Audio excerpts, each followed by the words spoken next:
Okay, today I'm going to be doing just a quick review on the Tamiya TT-01 I recently purchased.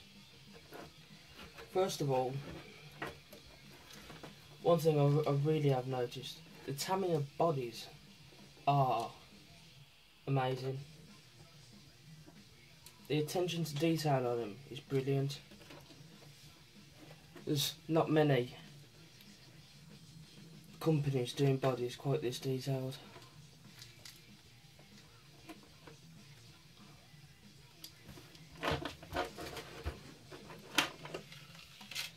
It did even come with the light buckets, but I haven't fitted them because I kind of cocked up a little bit and I forgot to put the masks on, so my fault.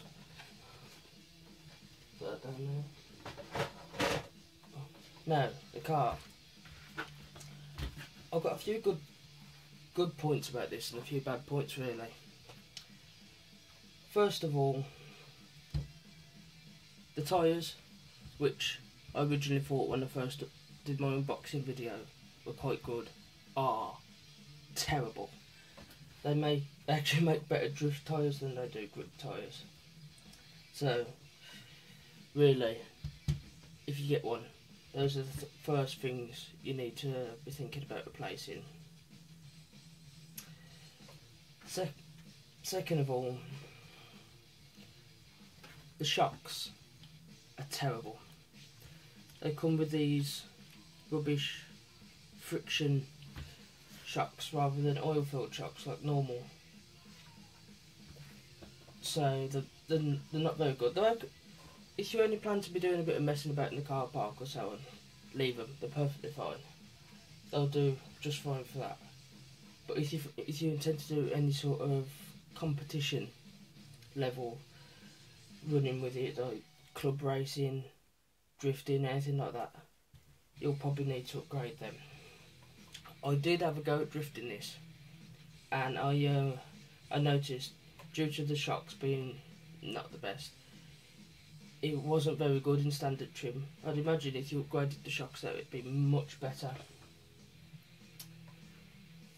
Any other bad things? To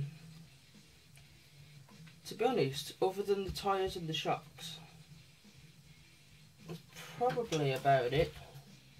Oh, only other thing, well, for the car anyway, the motor mount at the back here.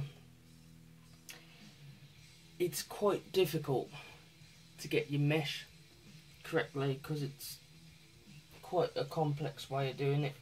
You have to remount the holes in different positions on the motor to get it to mesh properly, and it took me probably about 10 different attempts to do it because the manual for it is terrible. Luckily, the diagrams in the manual are very good. It shows you what you need to be doing very well. The bad point with the manual is it's all in Japanese, so you can't really read it, which when I come to build this car caused me no end of problems because I couldn't read what I was doing. It turned a 2-3 hour build into probably about an 8 hour build. Yeah, that long. It took forever. But if you're the type of person that knows what you're doing, you should be able to get your head around it, no problem. It shouldn't be that much of a issue. But to be honest, for what I paid for it, I only paid £60 something for this. 100 once I included the shipping from Hong Kong. So for £100 hobby level RC car, I can't really complain about it, to be honest. If I'm completely honest, I've probably had just as much fun with this messing about on the car park as I have with my nitro truck and some of my more expensive RCs. So all in all, I'm quite happy with it. If you're somebody that's looking to get into RC, I would highly recommend this car. You might need to get someone who knows what they're doing to help you put it together, but once you get that out of the way, it's actually a really good car. Like I say, I've had a lot of enjoyment with it, but my only real criticism is there's not a lot of adjustments in it, but that's just me. A lot of people wouldn't be bothered about that. It even comes with all the electronics you need. The only thing you need to add is a servo and a receiver.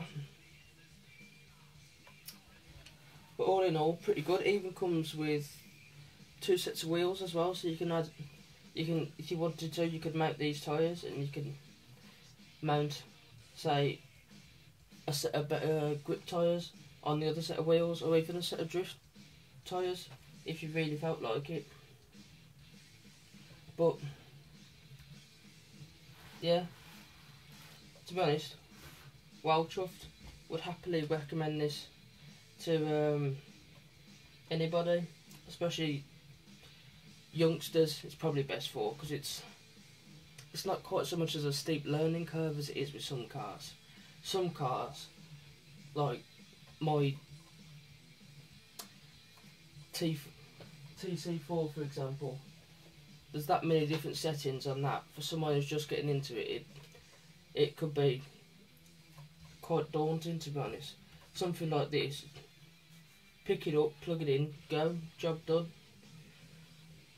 And like I say, the bodies that come with it, with the Tamiyas, I've never known a company put out bodies that are quite so nice.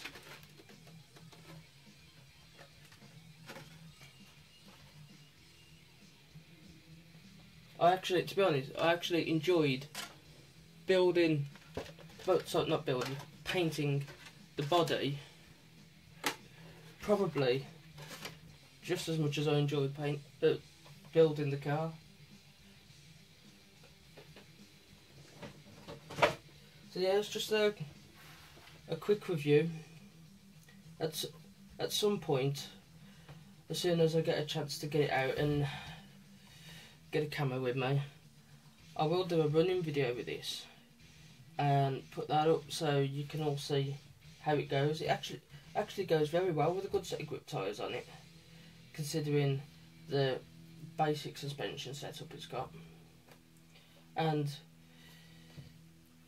the one thing you will need to do with this, the standard motor and speed controller, considering it's bog standard silver can stuff, isn't too bad, as long as you go out and you get the optional high speed gearing for it.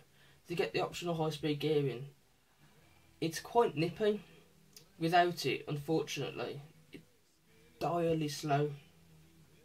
But then again, if you're just getting into it, that could be a good thing, because at the speeds it goes with the standard setup, if you have a prang, you're most likely not going to damage anything. Once you start operating it, if you don't know what you're doing and prang it, you're probably going to start smashing stuff. So it might be a good idea to leave it to start with. But yeah, that's about it actually. Quite rate the car. Enjoyed it a lot in the past 2 weeks that I've had it. Running video should be up shortly. I'll see you next time. I hope you like this video. Please rate, subscribe, and drop a comment below. I'm happy to take feedback on the video. Let me know ways I can improve and so on and so forth. Catch you later.